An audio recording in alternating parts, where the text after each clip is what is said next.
I love mayonnaise, and I do vegan mayonnaise. I can't eat that. Oh, yeah. So I'm making my own, and I found a recipe in that book on how to make your own mayonnaise. Mm-hmm. Yeah, the first ingredient is canola. And that wasn't a thing. In the vegan mayonnaise, they got apple cider vinegar. Okay, well, Sure. All right, good afternoon, everyone.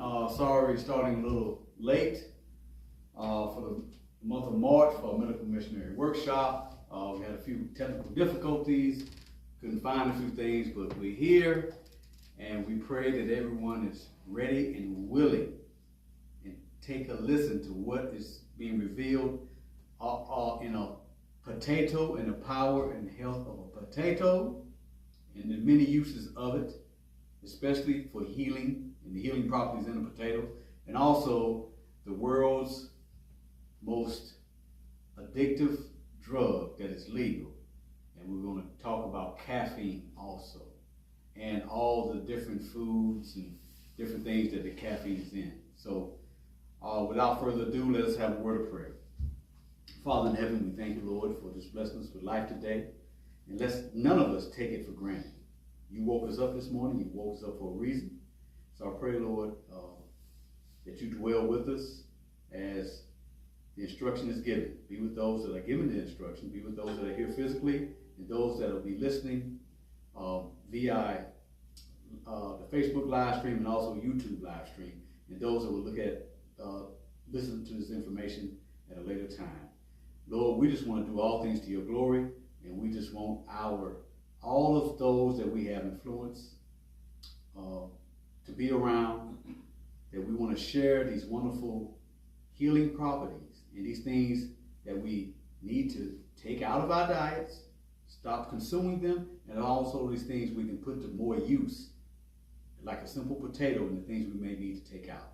So as the information is given, please listen intently, and if any of these things you need to apply to your life, either take out and apply, then we ask that the Spirit, you allow the Spirit to lead you to make these changes that are needed.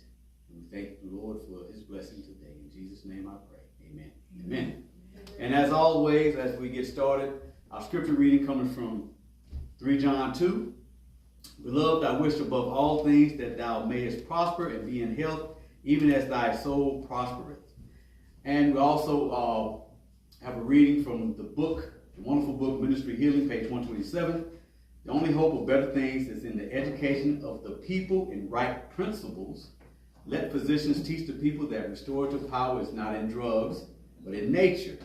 Disease is an effort of nature to free the system from conditions that result from a violation of the laws of health. In case of sickness, the cause should be ascertained, unhealthful conditions should be changed, wrong habits corrected, then nature is to be assisted in her efforts to expel impurities and to reestablish right conditions in the system. That comes from Ministry to Healing, page 127. And as always, I have to get this disclaimer. The information provided in this workshop is for educational and informational purposes only. It is not intended to be a substitute for professional medical advice, diagnosis, or treatment. Always seek the evidence and always seek the advice of your physician or other qualified health provider with any questions you may have regarding a medical condition. And also, I'd like to say that we're coming today from Archdale, North Carolina, here at 1013 Callahan Street, and we're at the Believers of Truth Free Seventh Adventist Church. So now our first instructor will come up and give all this wonderful information on the potato.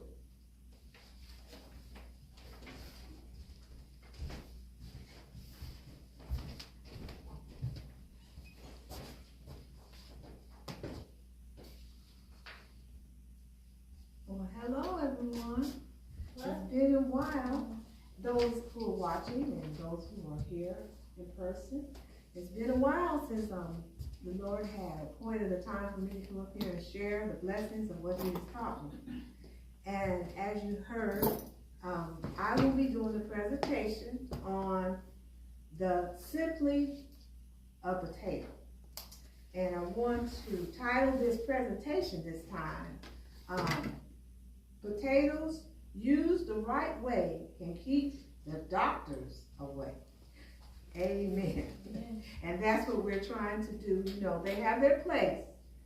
As the Lord leads, they have their places. But we need to do our part and learn what we should do to do preventive type measures. And what God would have us to do with the natural things that He has given us, that He speaks about in His Word, that He gave us in the very beginning in the book of Genesis. So everyone knows the vegetable that is called a potato. And as I said, the title is how we use those potatoes. That's what's important that God has given us. And we can see that everybody, mostly, I don't know anyone who doesn't like potatoes. I do, but I love it. And, okay, but most people love potatoes. And it's just amazing the simple things that God has given us that will help to heal our bodies, inside and out. Potatoes, as we know, is one of the vegetables or crops that is greatly harvested in the world. And it can be used in harmful ways. Frying is not a good thing to do when you use the potato.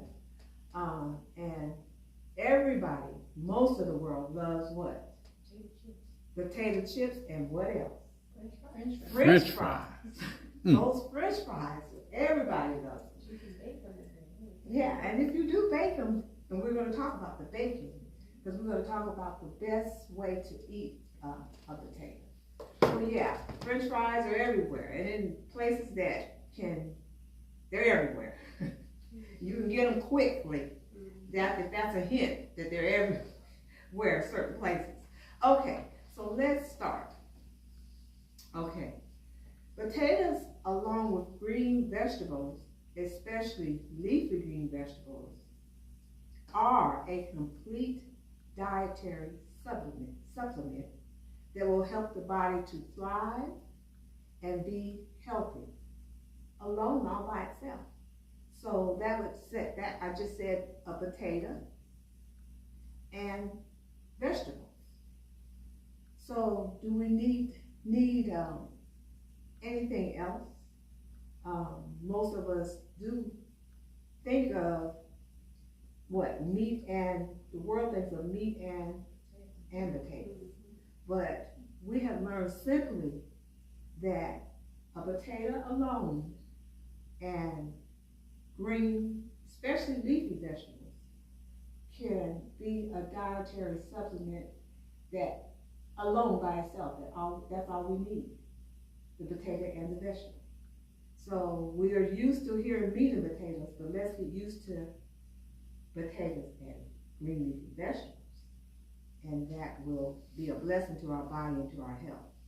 Okay, so let's talk about now the things that potatoes are good for. Things that we're familiar hearing, diseases and things that we deal with, that we know somebody that may be dealing with. Okay, diabetes, number one.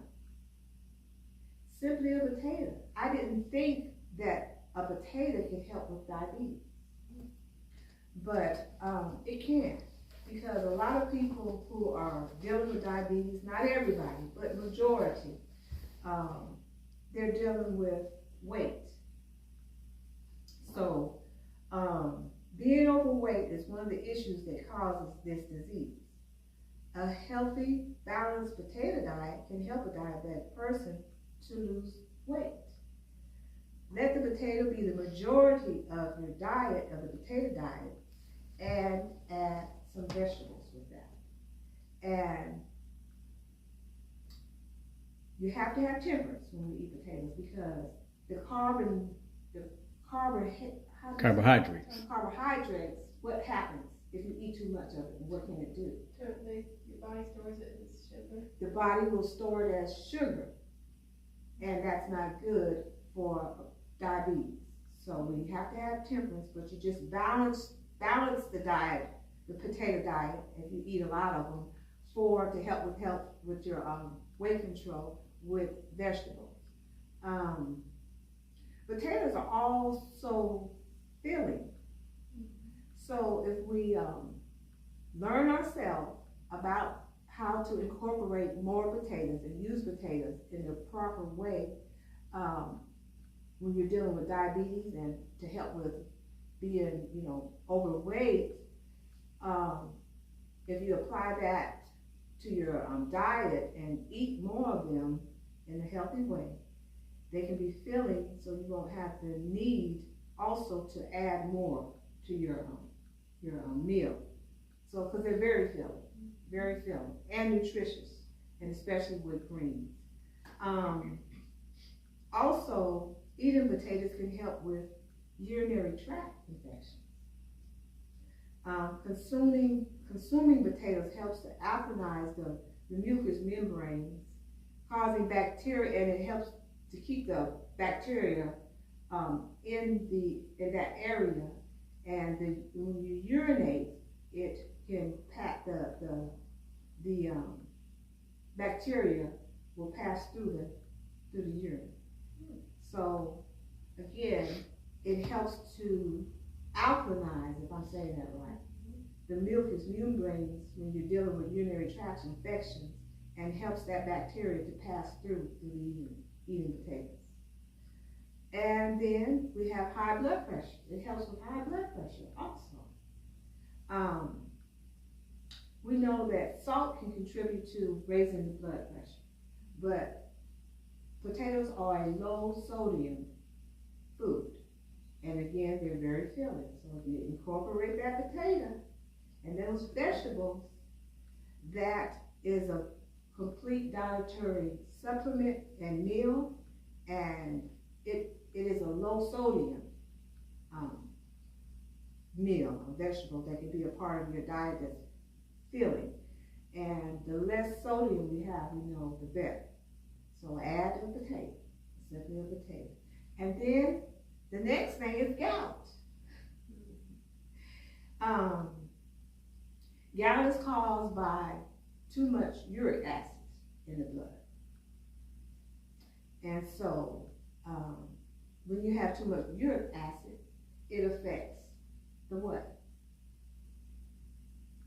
The joints. Because we're talking about gout. So too much uric acid affects the joints. So again, instead of eating, and too much meat in the diet, a lot of meat in the diet, or meat in the diet has uric acid, which affects the joints. So we eat that filling what? Potato instead of the meat. And we're so used to, again, meat and potato. But push that meat aside and focus on that potato. Let potato be your meat, someone said. And then have your greens. So that's the focus. And it is less expensive now that I think about that. Because meat is very expensive. And potatoes aren't as expensive. And we can go a little deep as comparing adding a potato than meat, because meat comes from an animal, and we have to consider those things too. So again, simply a potato, add a potato. And stay away from that meat, because it puts uric acid in the body, in the bloodstream, and in the joints, and that is where the pain persists mostly when you have gout. So a potato, simply a potato. Okay, and it also helps with peptic ulcers. And we know what that is. Ulcers in the stomach, in your stomach. One vitamin that potatoes are high in is vitamin C. And vitamin C is a vitamin that is very good for wounds. So potatoes are very high in vitamin C, and vitamin C helps with wounds, so therefore it will help with that peptic ulcer in the stomach, to soothe the stomach and to heal the wounds that you can get internally, because you can get wounded internally, especially in your stomach digestive area, dealing with peptic ulcers. So eating simply a potato will, and incorporating that into your diet will help with that very much. Okay, and then this was very interesting to me. Have we heard of restless leg syndrome? Mm-hmm. Now, when I heard of restless leg syndrome, a lot of the focus is on the shades, the vegetables, certain vegetables not to eat, and so on. But in my research in the potato, it explained in the research how one vegetable that will help is the potato, simply a potato. Because in restless leg syndrome, it's a condition that causes discomfort between the knee and the foot area. And it's a pain that's kind of caused like an itching. It says that it cramping and twitching and crawling. So now we know why it would be called restless leg syndrome, because when you have those type of conditions in your foot, you're going to move it, and it mainly comes on at night. So that's why it's called restless leg syndrome, because you're moving because of the twitching and the crawling and the pain. Not a good thing. I know it affects the muscles. Potatoes have they're high and rich in potassium, and if you're depleted in potassium, you can get cramping in your muscles, and so potatoes are high in potassium, and you have of that, and no one wants that feeling of restless leg syndrome. And potatoes, simply a potato, will help incorporate that into your diet. It helps to relieve that condition. And then we'll move on to,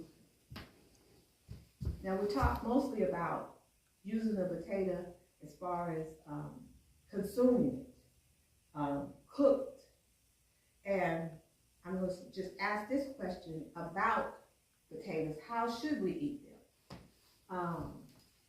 I want to ask those who are here to get their input. What do you think is the healthiest way to eat a potato? Boiled, fried, or baked? Which one? Baked. Baked would be the best way. So all the conditions that I just listed, where you should incorporate simply a potato to your diet, the best preparation is to bake it and eat the skin also with it. That is the healthiest, one of the healthiest ways we will cook it.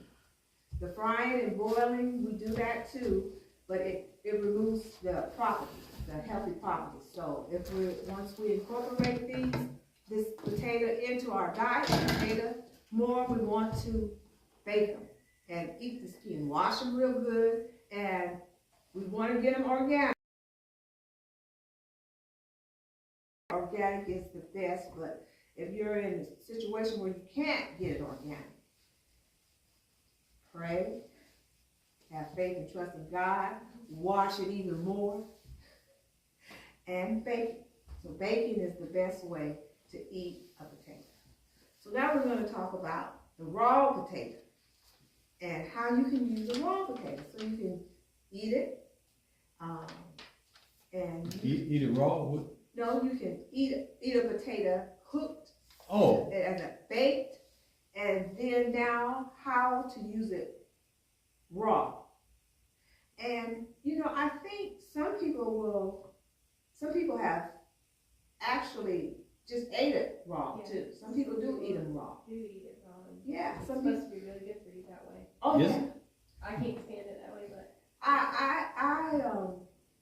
it is supposed to be good for you that way. Yeah, I know anything that we can consume, knowing having the information and knowledge about that vegetable.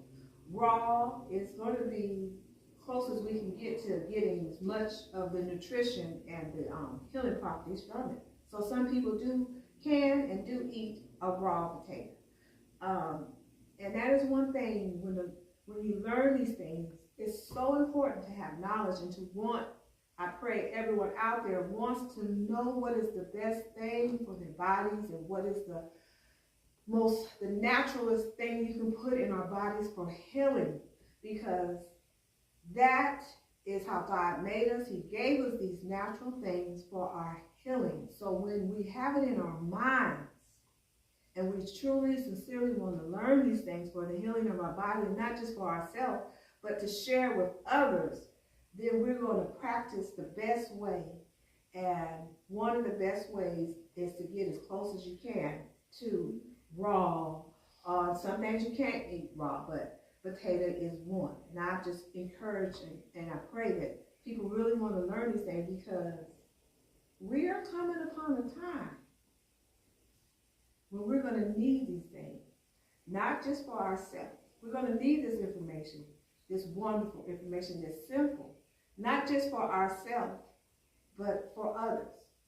There are things we know in the economy, and I didn't mean to go into this, but things are going up, up, up. To go to get help from someone who's may have the education to and training for this, it's getting more expensive, and the things that we're prescribed to use, they're getting more expensive. So these things that the Lord is allowing us to teach, that He gave to us, they are simple and inexpensive, and they're best for us. So potatoes, a raw potato, is good to eat if you can stand it. I will, I'm going to try. Knowing the properties and knowing how it will benefit and help my health and our health. Okay, so we're talking about raw potato now. And you can take a raw potato and slice it and put it on a wart. Or if you had an object, you can make a poultice with a raw potato. We're going to do that here. If you have like an object that's lodged deep into the skin, now something that's not where you have to go and get it surgically removed, but something that may have gotten lodged in the skin, in your tissue, in the tissue, soft tissue, not a bone, I would say, but in the soft tissue of your skin. If you take simply a raw potato poultice and put and wrap around that and be patient and let it do what it does, the properties in that potato and over time will heal, and as it's healing, it'll push that that foreign object out of the skin.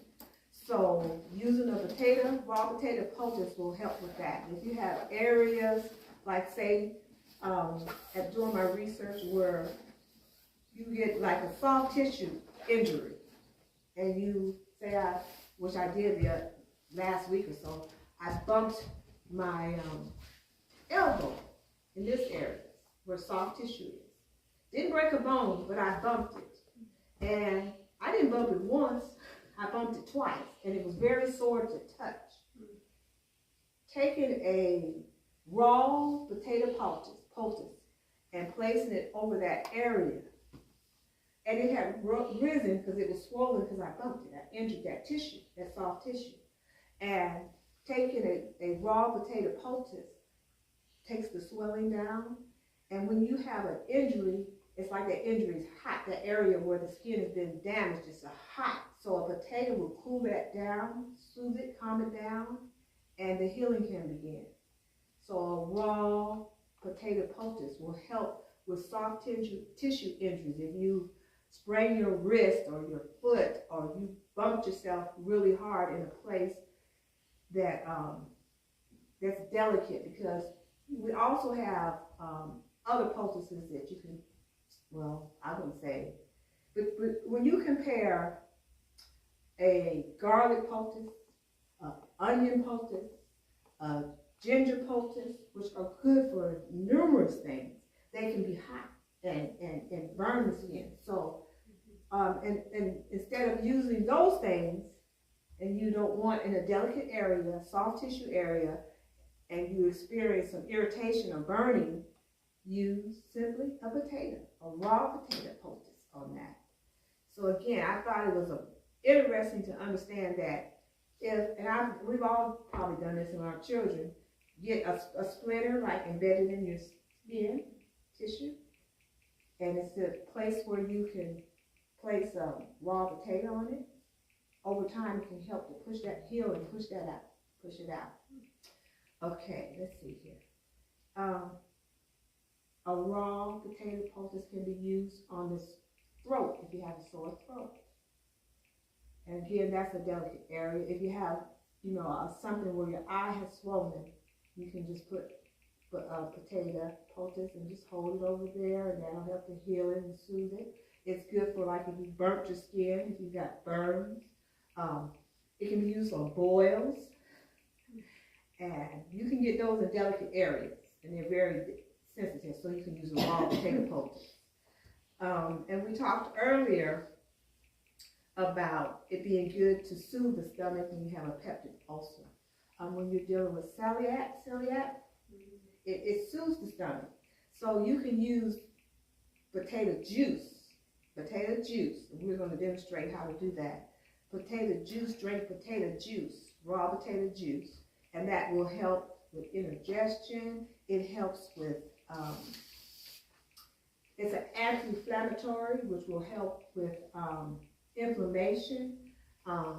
It can be used eternally, potato juice, raw potato juice, and it can also be used externally. It can, and I'm going to try this, and I'm going to, for the first time, make the recipe and try it, because I have areas where I need this for dark skin. You can use that for if you got dark acne and acne scars, or there's a condition where the skin darkens. Oxidation? No, it's not where you have done something to the skin, damaged it so much. Kind of like a scar? Yeah, to where it can cause that area where you've been constantly irritating that area, it can leave a dark spot. So you can use raw potato juice to remove dark spots off the skin. And it's good. Some people have the dark spots around the eyes, for instance. And you can use the raw potato juice along with aloe vera juice, and we're going to demonstrate that, to remove those dark spots under the eyes. You can get under the eyes. Anywhere where you've irritated the skin by doing things to it continuously, and you develop a dark, like a scar, a marking, and it's dark, you can use raw potato juice with aloe vera juice to help with that. It helps with acid reflux also, all those things that bother the stomach. And one other thing I want to point out is high in vitamin C and potassium. So being high in vitamin C, drinking the raw potato juice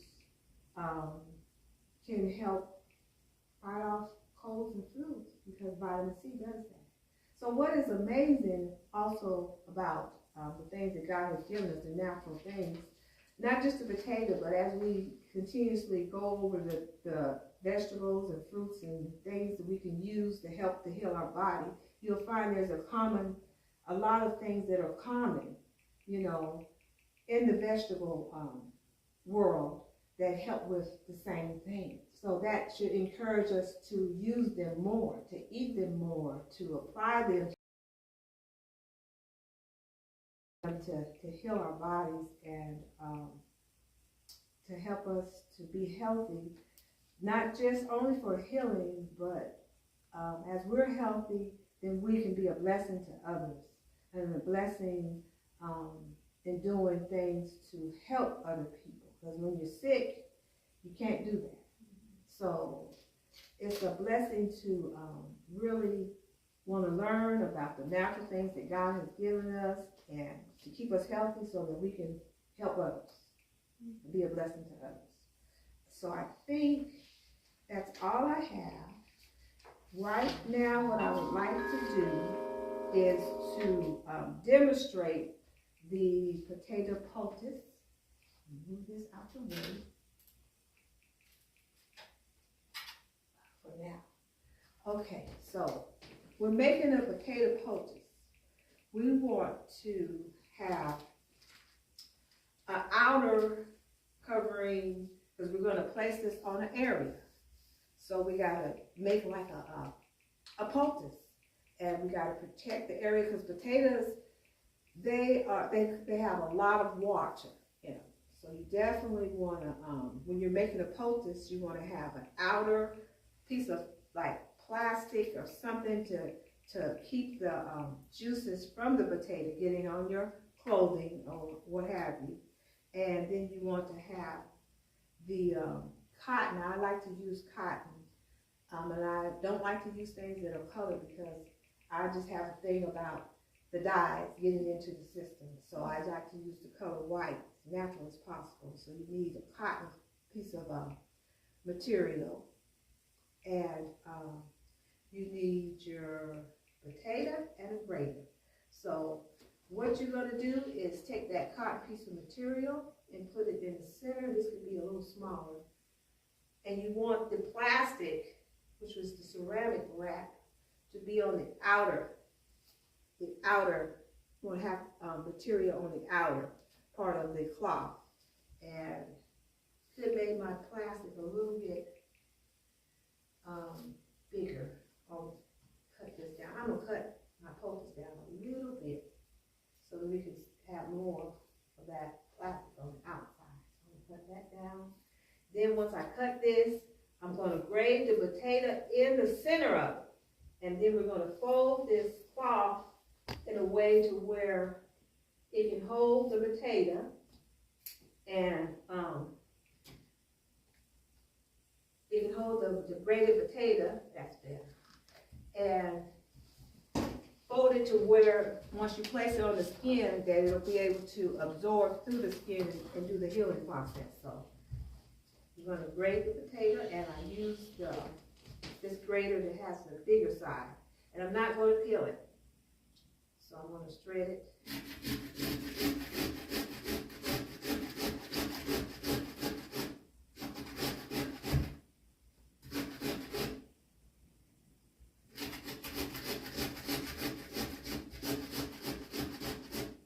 And this, I would say, is a medium-sized to small-sized potato. So, and depending on the size of the area you're dealing with, will depend on the size of the potato to use. So let's say that area where I bumped my elbow twice. You're going to put the poultice, use the poultice on that area. So we're just grading it. This is a simple process. Let's get a towel. So I'm going as close as I can. Alright, so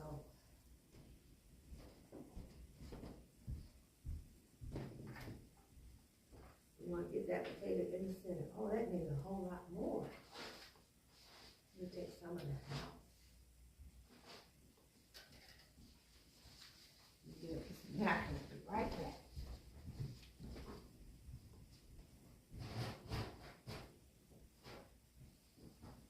Okay. That made quite a bit. So we're going to take some of that off because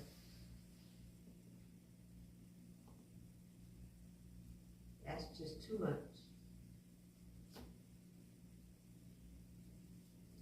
So we don't want a whole lot the way you can't even fold it. Fold it, that's too much. Take some of it off.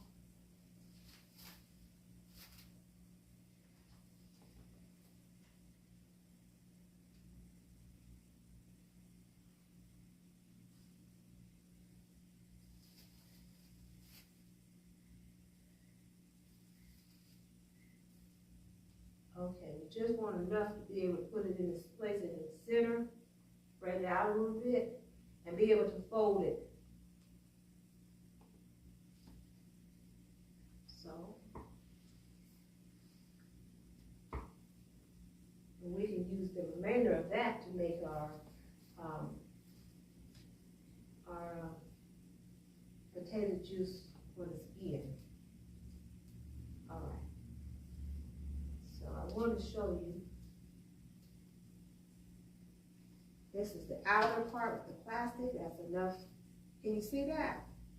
That's the outer part, and this is the material to the cotton material. Then you have the potato, the grated potato in the center. And I'm gonna fold it, and I need someone who have whose arms can be seen to put this on, this focus on.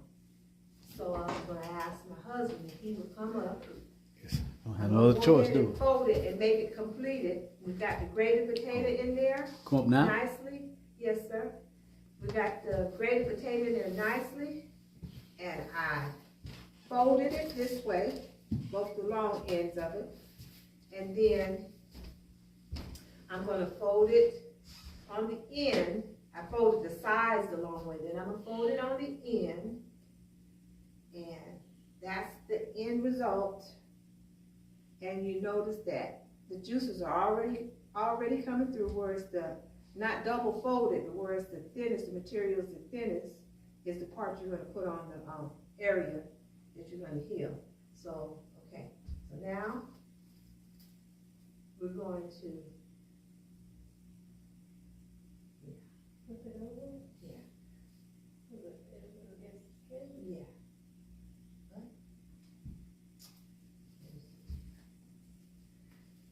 We want to keep it, take the ceramic and fold it over. You can take it and fold it over because we want to get this area. What's the wettest? Yeah, that's the wettest on the skin. But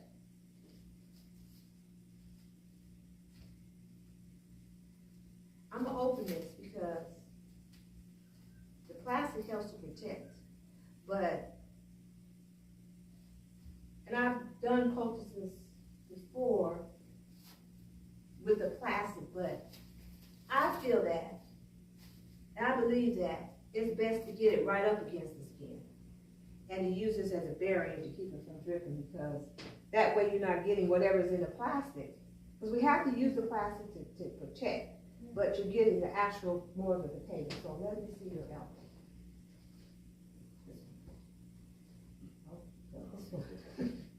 Okay, so I folded it, and now I'm gonna place it on the area where I had bumped it. And the part of the poultice where the thinnest is the part you want to against that area.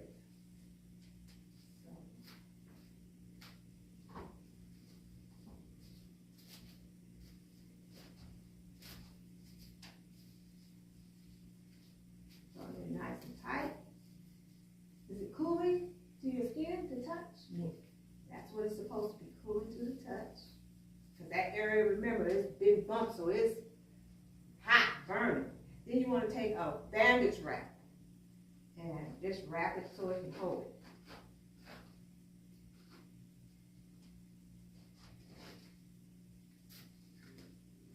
So the plastic is protecting it from getting all the juices from getting all over. And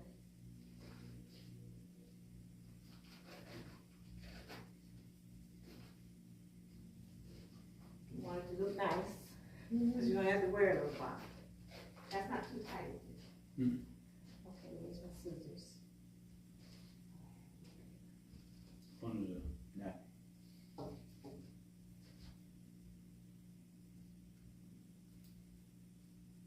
And it's not going to be sometimes it is not going to come out the prettiest, but it's worth it. Cut some of this off and just look at it. You gonna wear it the whole time? No, you don't have to. But I just did that myself. And there you have it. The potato poultice is on the area where he bumped it, and keep that on, and it's soothing that area down. And it's going to take the swelling down, And I would say to wear it mostly during the day. I think it's like 12 hours at a time. Okay, someone said that, 12 hours at a time, and then get a new one, someone suggested. And that sounds logical to me. I would wear it, just use, your, what could I say? Your judgment. Use your own judgment. Me, I'd be thinking that as I'm wearing it, I need to get this swelling down and use it, and then when I go to bed at night, I'll change it. But 12 hours is a good time to keep it all that long and then change it. And do it over a week and check the area to see, as you see the swelling go down, determine how much longer. Maybe you can use it less. But based on your judgment, 12 hours is a good time. But based on your judgment, start with the longer period, the 12 hours, and before you go to bed, and change it. Before you go to bed, or change it. Take it off when you go to bed, and put it back on again the next day for 12 hours. And just watch the area, how it feels and how it looks, and use your judgment, and pull back as you see it healing. So that's the poultice. Thank you. So we've done that. So our next usage for the potato is juicing. And we're going to save this. And it's already getting moist because potatoes hold a lot of water. So we're going to save that extra that I grated, and now we'll make the juice. And that's a simple process of just taking potatoes. If you have a blender, you use a blender. If you have a bullet, you can use a bullet. Now I'm going to tell you what I did. I forgot the part that goes on the bottom of the bullet. Anybody who's familiar with a bullet knows you gotta have that piece in order for it to chop. And so they're making these. A lot of people have it simple. I love using this. I just started using mine. The blender, we've been doing that for quite some time. But this new bullet is a good thing to use.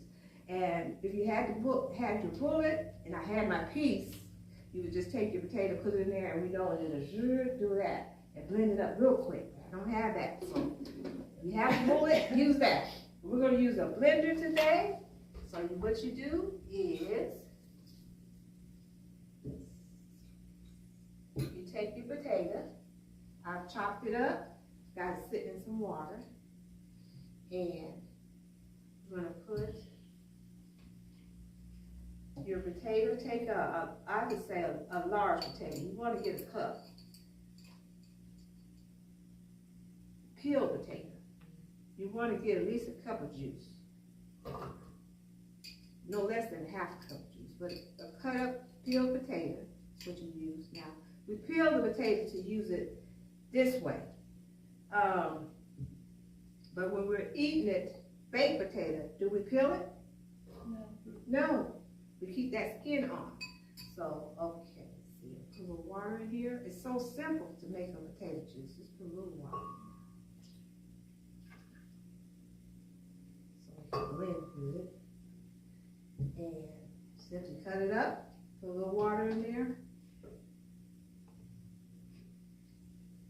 And I'm going to put some more water in here. How about, if you want the juice, so let's put more water in there.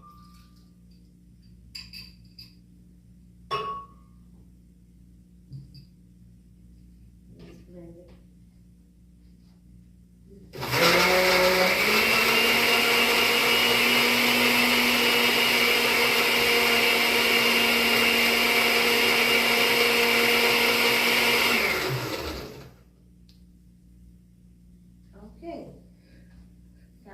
Juice. Now there's going to be some pulp, potato pulp. So what you would do is have a strainer to get some of the pulp out. So let's blend it a little more. I really like the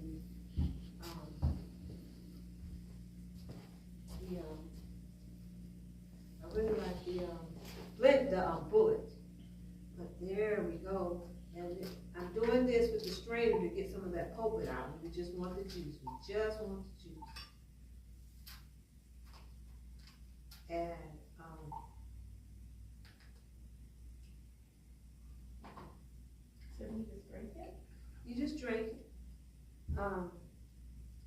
And that's almost like eating a raw, having the raw potato. You're just gonna drink it.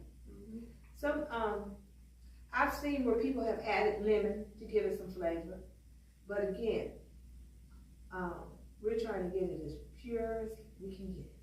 And what are the benefits of drinking potato juice? Okay, one of the benefits of drinking potato juice is it's an anti-inflammatory, right? So if you're dealing with inflammation, aches in the body, which is inflammation, drink some potato juice for that. It's also good for your stomach, digestion. It's also good for if you're dealing with celiac disease, or if you're dealing with peptic ulcers, drinking it for that.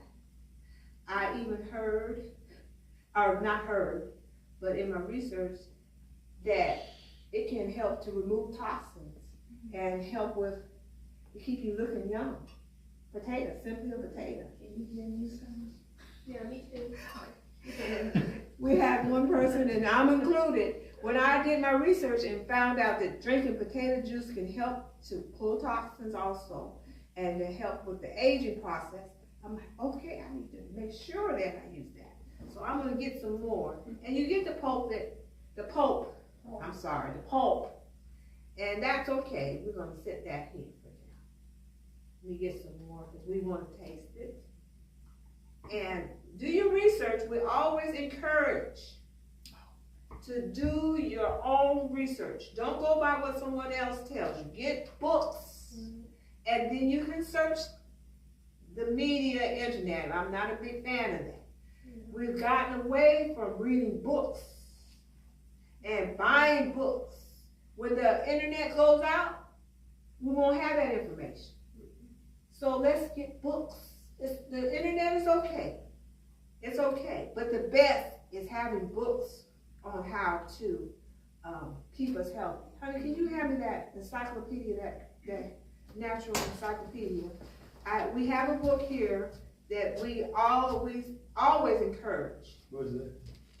Is it in the office or is it under the chair? Yeah, I thought I brought it. Is there one in the office? Oh, there. One you put. We have a book that we encourage everyone to invest in, because this is what we're actually doing here is investing in what? The most important thing. Our health. We're investing in our health, and we're learning from God. So this is a book that we use a lot in our household, and we try to make sure we get this in the hands of people and show them how to get this, because there's a lot of valuable information, so much, and you learn so much on how to heal and help with the things that we deal with. We're not going to always be able to go to somebody. We're not going to always have the internet. So we need to have books. And this is one good book that we recommend that you have in your household. I have had this for years. For years I've had this. And I've shared it with family. And those who are dealing with health issues have gone to this book and then come back to me and thankful to the Lord and thankful and applied these remedies. And it's just a joy to see the outcome. The outcome. My mother, who's no longer with me, she was dealing with diabetes. She took and read, I gave her one of these, she read it, and this was years ago, and she came back to me and she said, Debbie, I'm able to pull back from my medications. I'm doing the things that I learned in this book. And then you know what that did? It spread through the family. Everybody wanted one. So it's a good book to have. Good book to have in your library. The internet's not going to always be with us. We can lose that at any time. But there are things, when you do your own research, that you can do to help this to taste a little better. So we have some people who want to try it. And should we try it now? Sure. Okay, so cups. Let people know how it tastes. Let me get cups. I don't want these cups. I don't know. You have your cup. Okay, Sister Roxy, you have a cup? Yes, I can. You would like to, you want to use No, I've used these three. Okay, so you just get a cover. So we're right now we're gonna test it out and tell you guys how it tastes. And again, one thing that was doing my research that I learned is that you can put lemon juice in it. Lemon juice is always a help. I mean, just natural lemon juice in it to give it a better, some more make it more flavorful. Lemon juice is always it's a very healthy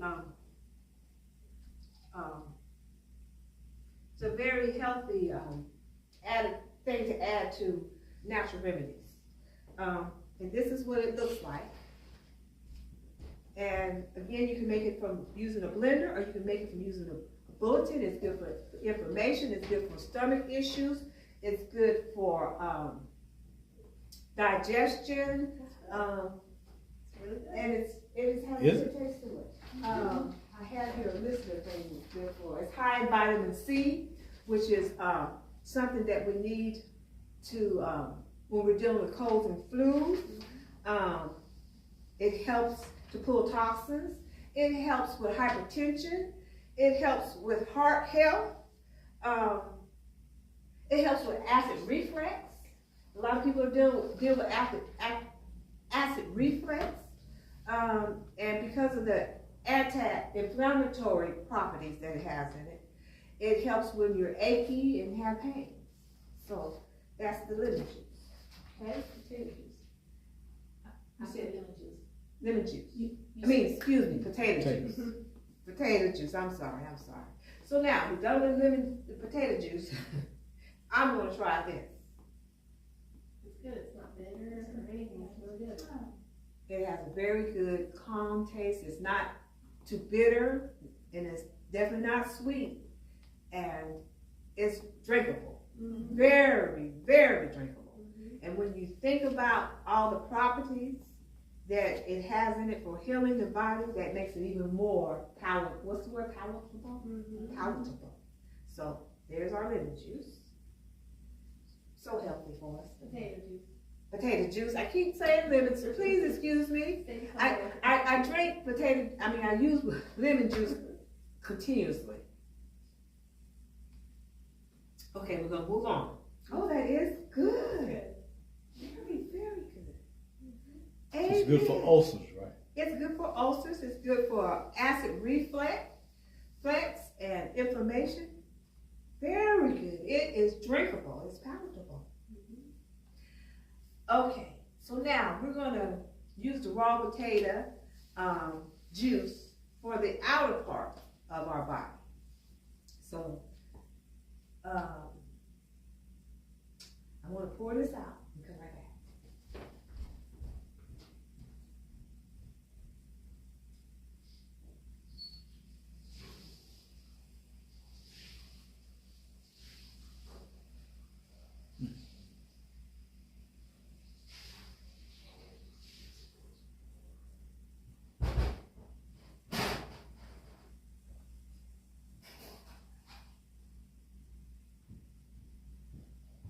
Okay, sorry. And I want to emphasize that if you don't have a blender, well, if you have you can use either a blender or you can use the bullet. And that is very drinkable. I am so thankful because I have tried the potato juice myself, and I'm so thankful that it's palatable and it is doable.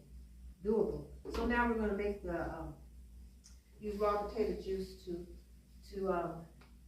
be able to apply it externally for dark eyes. I can't think of that word where you have discolorations and the inflammation under the skin and it can get dark.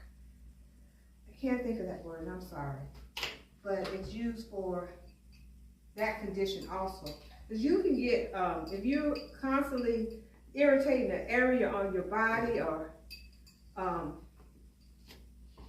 men when they shave, they get what's called the shadow, right?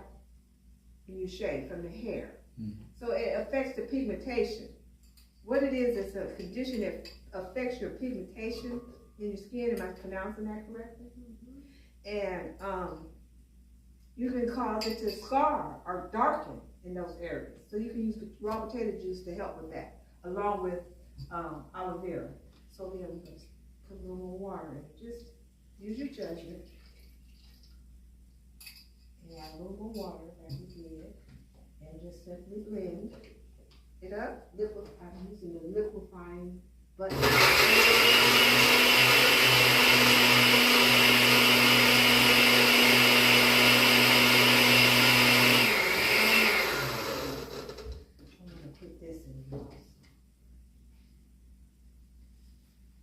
It's got the skin on here, but it can't hurt you. Skin is healthy too. But when you do your research, it shows the potato peel. You get a little more water.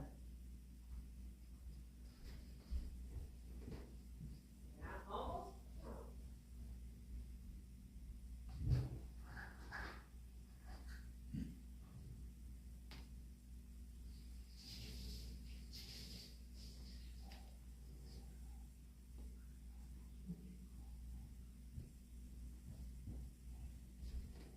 Since we got so much potato, I just put a little more water in there. See that? The salt won't be so thick.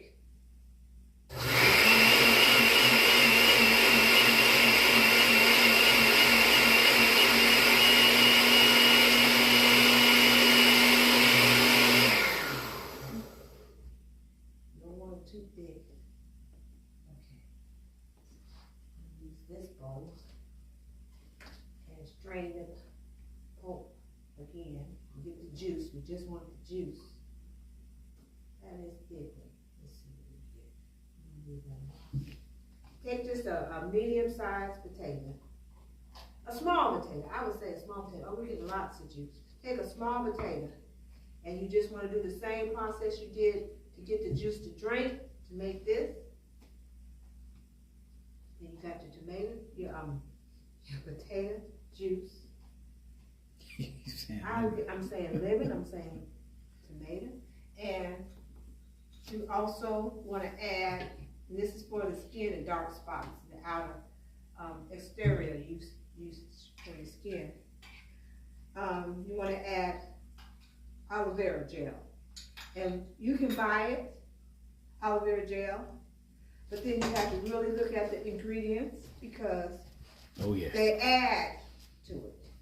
So again, we want to get the most pure, natural way of getting the aloe vera juice to use. And what we did, I'm going to just leave one more time. Sorry, and get this.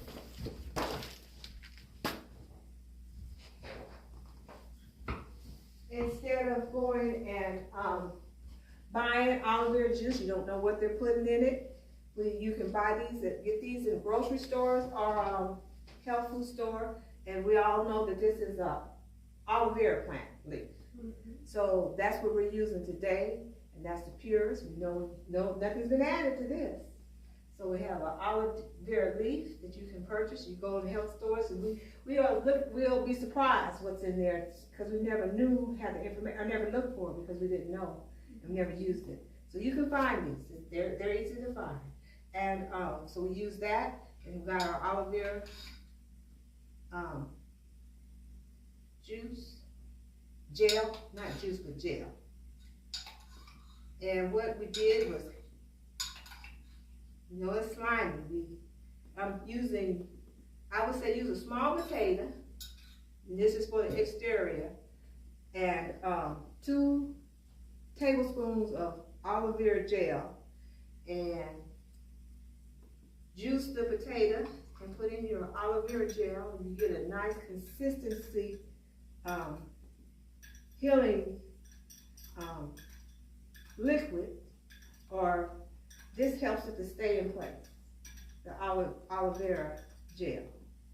And we know that we're going to use this in the privacy of our home, and use it when we're home, in the day, whatever, and we're not going to go out in public with it on. So we just, 2 ingredients. You have potato juice, and you have aloe vera gel, and put it on the dark spots. And if you've got areas of the skin, with the aloe vera gel, that's healing too. Put it on a rash, and on dark spots, okay? So simple, aloe vera juice and gel. We're not gonna demonstrate how to use that today. We want to use this in the privacy of our own home. So you just rub it on whatever Just- area? Cause it I'll must be try. kinda thick. Yeah, it's thick. Let me do it. We got the gel, we got the potato juice, and there you go. There's potato juice and the aloe vera gel. The potato juice is in there. If you have a cotton ball, a cotton ball, take it, put it in there, saturate it, and just put it on there, and let it sit. Then wash it off. And be consistent. It's not gonna happen in one day. How long do you Someone asked how long, and I can't remember from the research, but as we're consistent and applying it prayerfully, and just see how God will bless, and we'll be able to see a difference. Probably within a couple of weeks. Let's not even say a week, and it could be a week, but let's give it a couple of weeks, and make sure that you're testing it to make sure it doesn't cause any irritation, because everybody's body is different, reacts differently. So test it. I would suggest test it and see how it affects your skin. But I know that anything that God has given us natural, it's been my life experience that it has no side effects. There's no symptoms. But if we've done certain things and our chemistry and our bodies are different, we have to always prayerfully and be cautious and pay attention and see how these things affect us, how they will affect us. So that's all I have. I pray that you've been blessed. I'm going to clean up my area so that we have the next presentation, because I don't want to leave it like this. And simply a potato. Simply a potato. Do your own research and go back, I pray, and listen. I pray that I presented it well enough that you have understanding and that you apply it. Apply it. And share. And share. And I pray that it's been encouraging to you to know that God has a natural ways, and He's given us everything we need. Everything we need. We just need to take the time to ask Him, trust Him, and do our research and learn about it and apply it ourselves. Okay, thank you. Any questions? Okay. And as we know, it's not a quick fix. God doesn't, He's not hasty. He'll do things according to His will when it comes to everything, and even healing, using His properties to heal. His natural things that He's given us to heal. Thank you.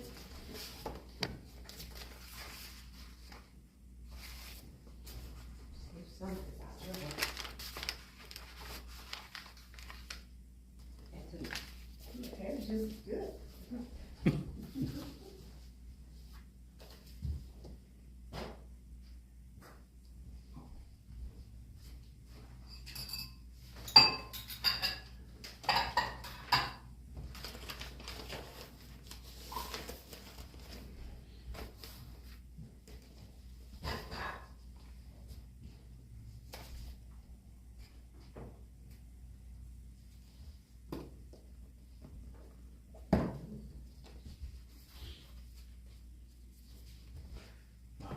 Set up by you. Doing that. Let's see.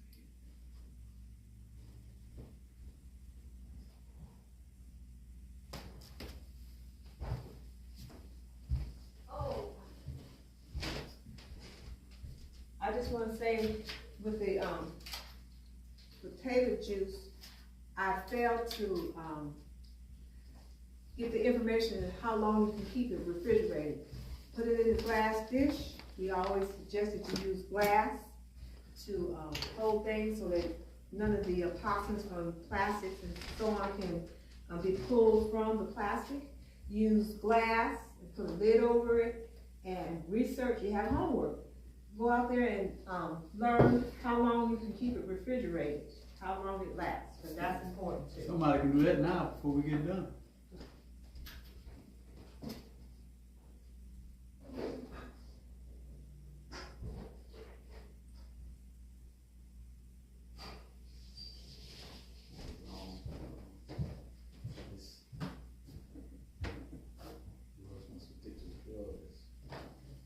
general rule could be up to 7 days. You do make a lot of different juices and things. That could be a general rule, or even longer. A lot of times it can be longer. You got your testimonies with you? I can remember those testimonies. Okay, all right. Well, once again, good evening, everyone. Now it's time to receive the health benefits of a potato and the many uses of it. Now we're going to look at the detrimental health benefits of the world's most addictive drug, caffeine. Caffeine. I want to go over some statistics here. Now, I know I don't mean to step on the millions and millions of toes. Most of America gets their day started with a cup of coffee or some form of caffeine. And as they go through the day, they take more cups of coffee, they drink more cups of coffee. They might need an energy drink with Red Bull is one of the most popular ones. And then I also want to start this with something that happened.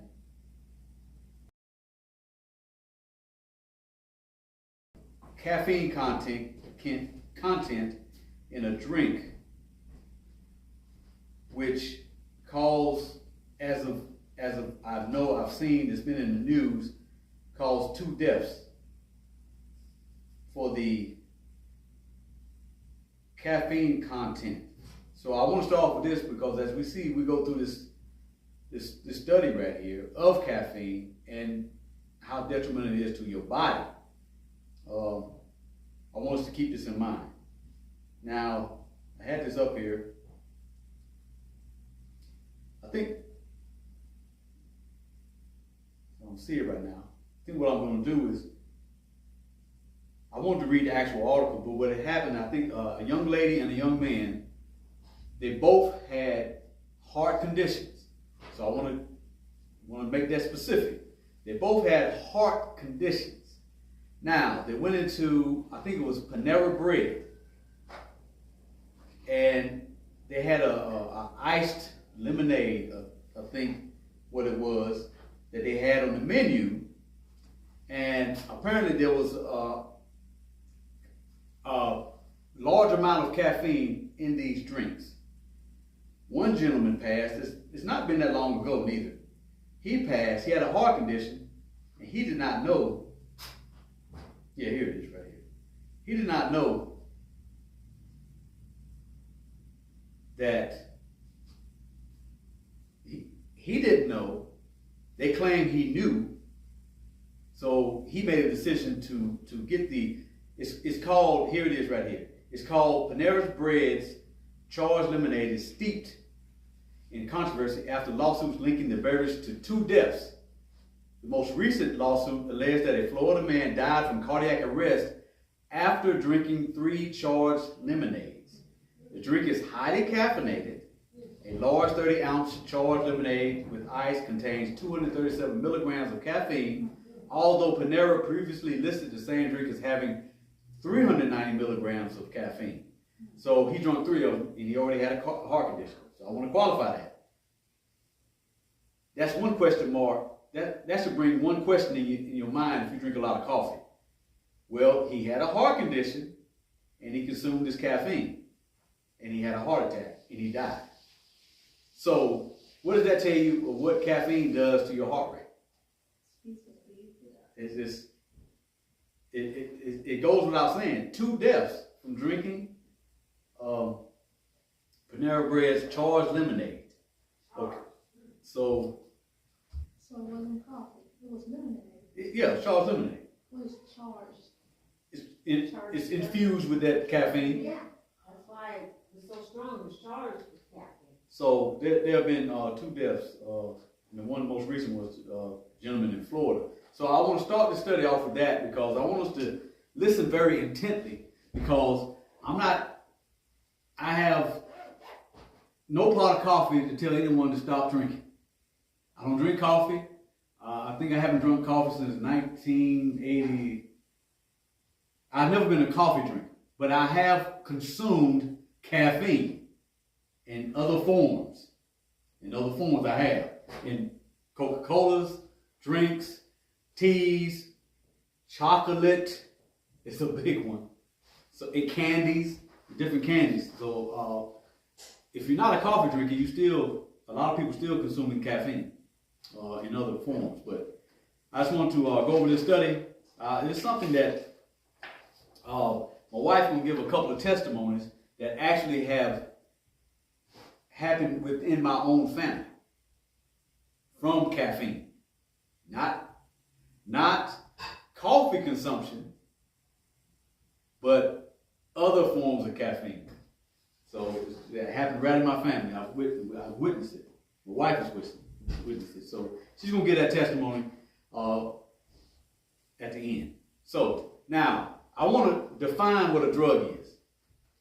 A drug is a medicine or other substance which has a physiological effect when ingested or otherwise introduced into the body. That's a drug. That's definition, a plain, simple definition of a drug. Now, an addiction is the fact or condition of being addicted to a particular substance, thing, or activity. Drug addiction. Drug addiction. Caffeine is the most widely used drug in the world. About 90% of Americans consume caffeine regularly. 90%. That's a lot of Americans. So you got about 400 million people you got in the United States. So that's just about everyone is consuming. Caffeine, America's most popular drug. Now, this drug is unregulated, it's legal, and it's for everyone, even little children. Even little children consume caffeine. And we're going to go over the benefits of anyone that is pregnant or thinking about becoming pregnant by their husbands. Clarify that. Do not ingest caffeine whatsoever. Do not drink coffee because it goes into the placenta and your baby can come out addicted to caffeine. But I'm going to go over that, explain that a little better. Now, if you find yourself needing the cup of coffee before you start your day, you are not alone. Every day, about 90% of Americans consume caffeine in some form. It says some form, not just coffee. More than half of the adults in the country consume 300 milligrams a day, making it America's most popular drug. That's right, a drug. Scientists have classified caffeine as a psychoactive drug that can alter moods and behavior. Known medically as trimethylexethine, caffeine in its pure form is a white, bitter tasting powder. While it is naturally found in chocolate, coffee, and tea, caffeine is also added to many soft drinks and medications.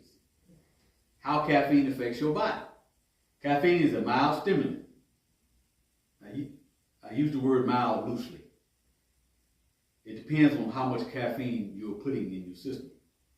It says caffeine is a mild stimulant of the central nervous system and can be found in over 60 species of plants. It affects you in a similar way that amphetamines, cocaine, and heroin stimulate your brain. Although it has a much milder effect, caffeine has the same addictive qualities as these other drugs. That's why it's a drug.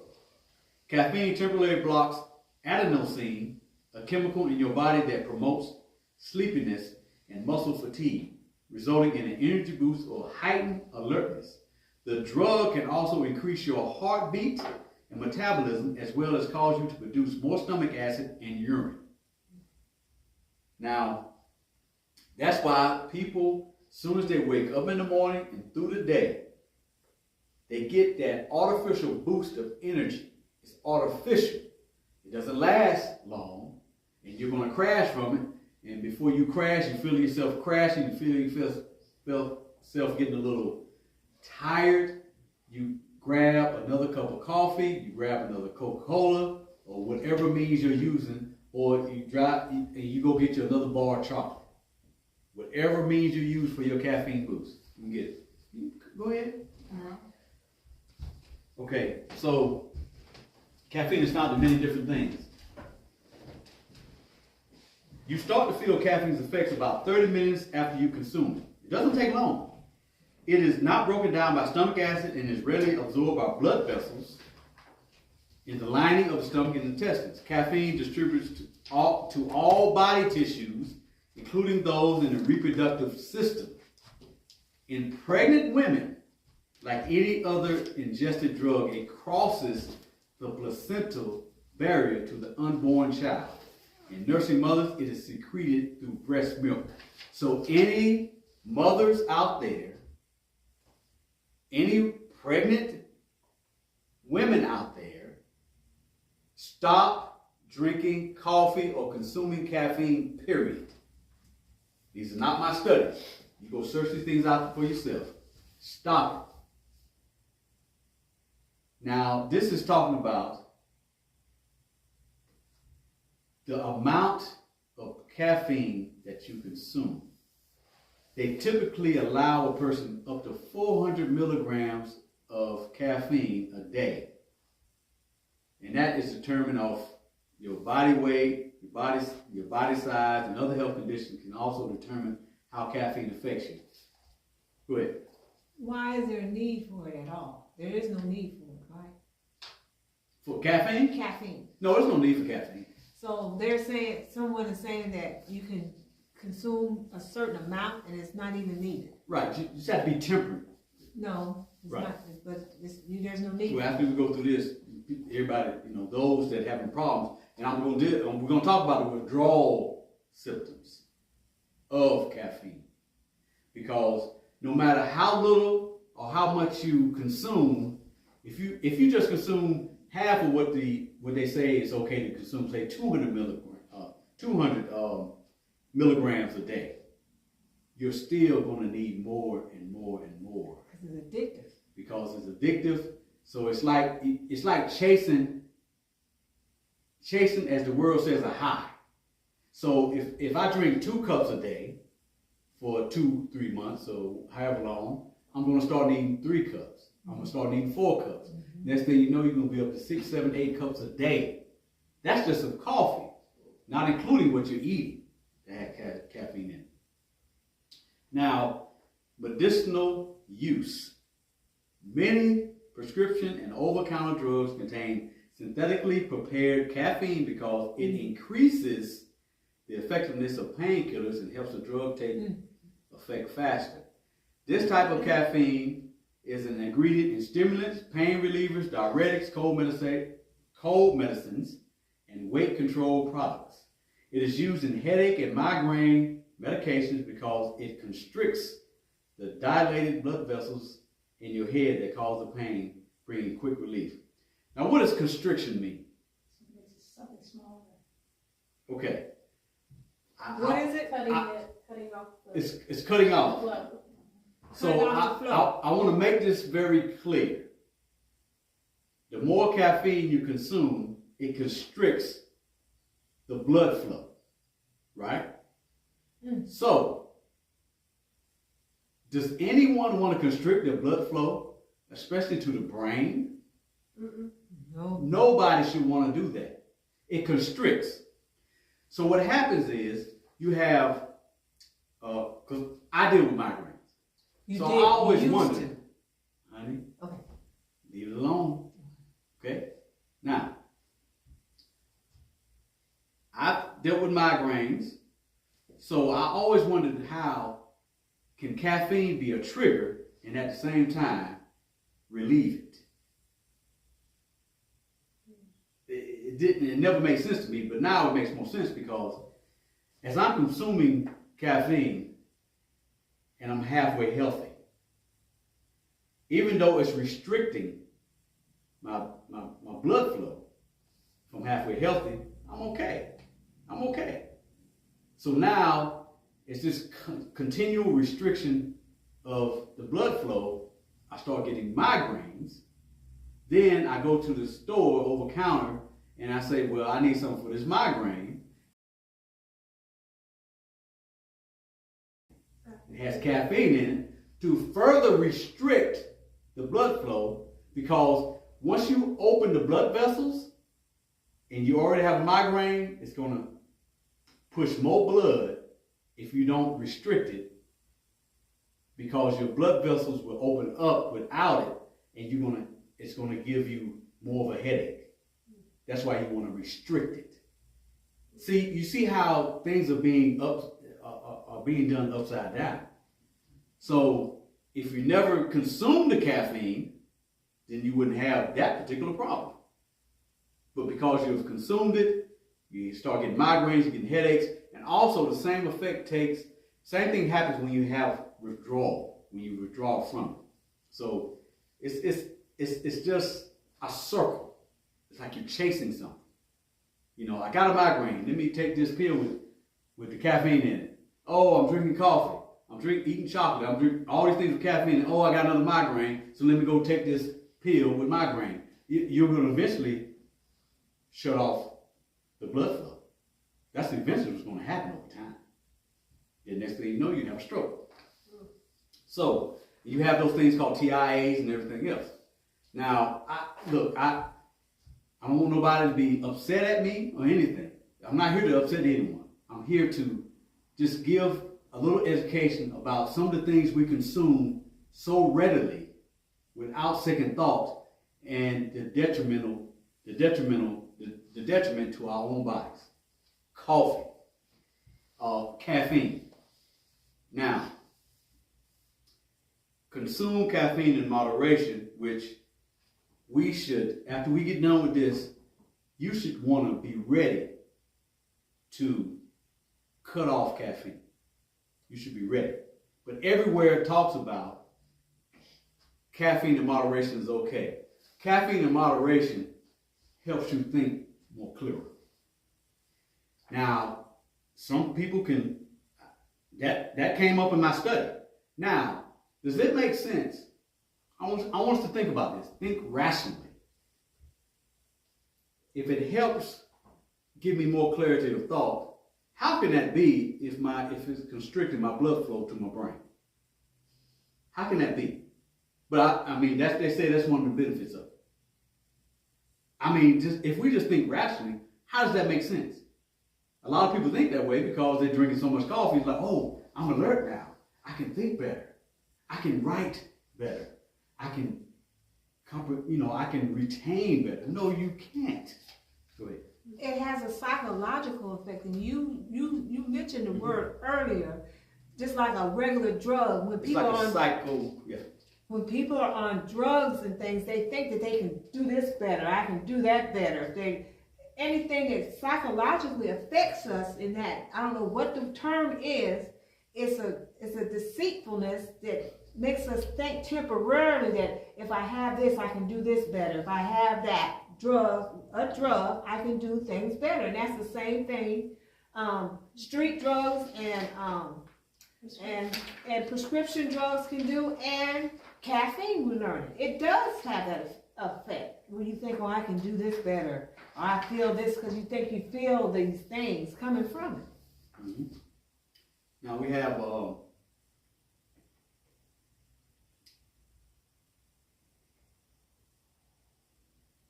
prolonged caffeine consumption can affect your mood and overall health, as well as decrease your body's ability to absorb certain nutrients, especially iron.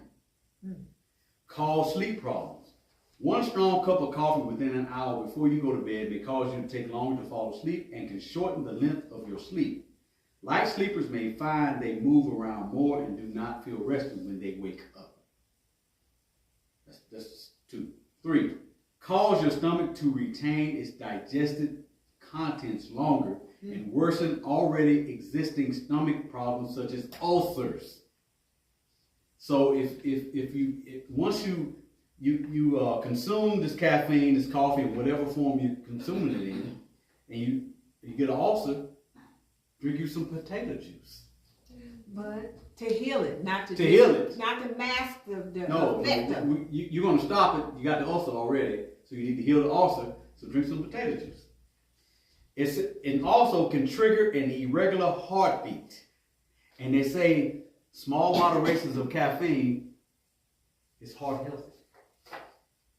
It just don't make sense. I forgot to mention that in doing the research for the potato, it also mentions that the potato juice, consuming that, helps with irregular heartbeats. Mm-hmm. So maybe And there's a lot because of things that have transpired over the past 3 to 4 years.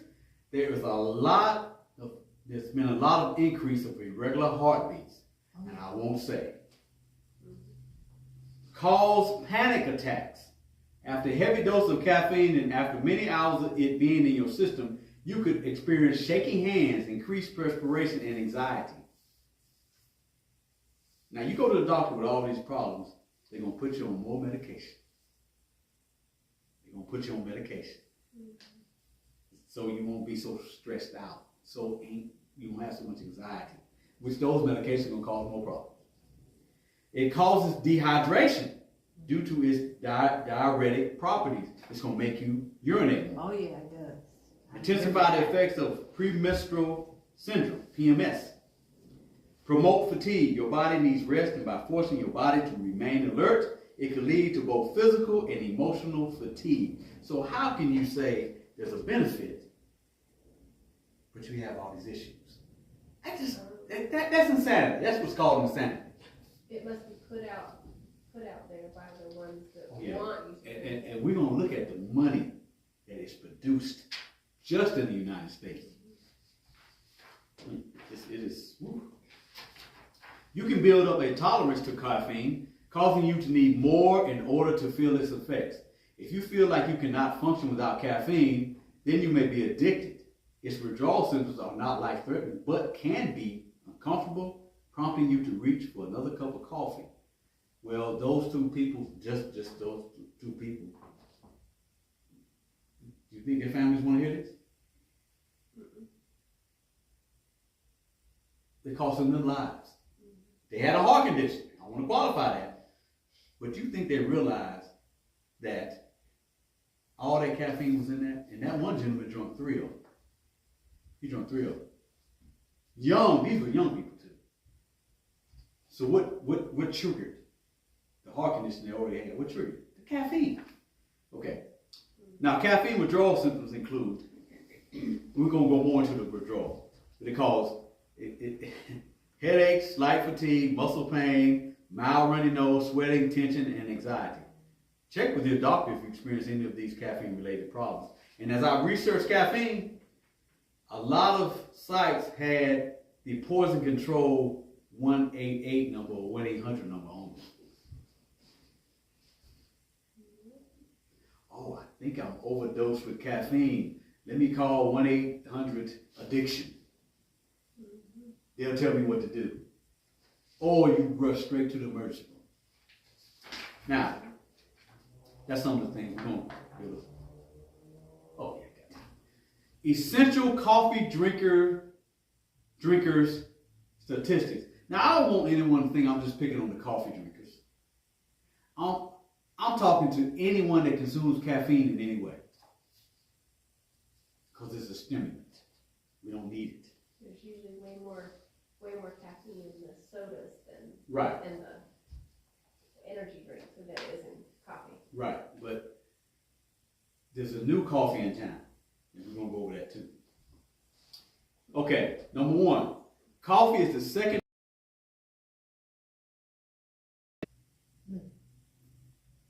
Behind water. Behind water. thank goodness. Thank goodness Behind it hasn't overtaken water. Yeah. But number 2 says that Americans drink 400 million coffee cups a day. A day. Number 3, Americans drink 140 billion cups of coffee every year. And here's the qualification of all the different, why they say this does this to you, but okay, let's scale back. You can do it in moderation. The U.S. coffee industry is worth $80 billion alone. $80 billion a year. The revenues, coffee industry.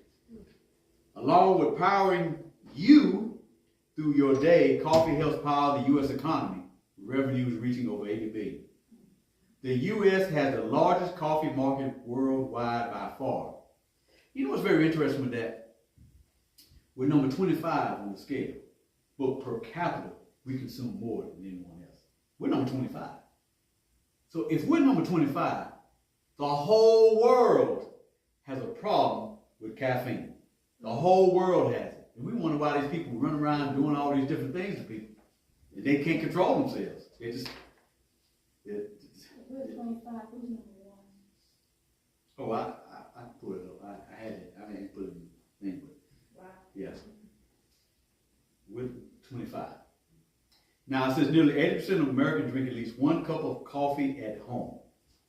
Americans, now this is very interesting. Americans aged 60 or older drink the most coffee. 60 or older.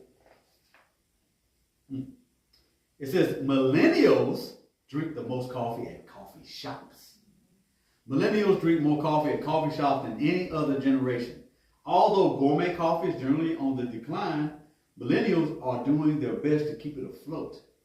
More specifically, about 30% of those between the ages of 25 and 40 order specialty drinks like lattes, cappuccinos, and the like.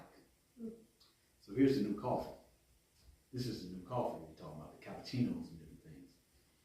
Starbucks net revenue reached $29.46 billion US dollars in 2023. That's just Starbucks. And what's popping up is all these mom and pops coffee shops now. Now, this shows an increase over the previous year total of $26.58 billion US dollars in 2022. And this figures came out on February 6, 2024. Now, here's the question. Is caffeine addictive? We read the definition of what an addiction is.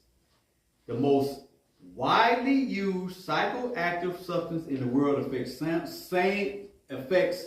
the same parts of the brain as cocaine. What is the definition of a psychoactive drug? Because I want us to all understand this. Psychoactive drugs are substances that, when taken in or administered into one's system, affect mental processes, perception, consciousness, cognition, or mood and emotions. Psychoactive drugs belong to a broader category of psychoactive substances that include also alcohol and nicotine. That's a psychoactive drug. And that's what caffeine is. Go ahead. That word psychoactive, that's what I was talking about. That's what drugs do. It's dealing with, it makes you think. You know, he's psycho, but she's psycho.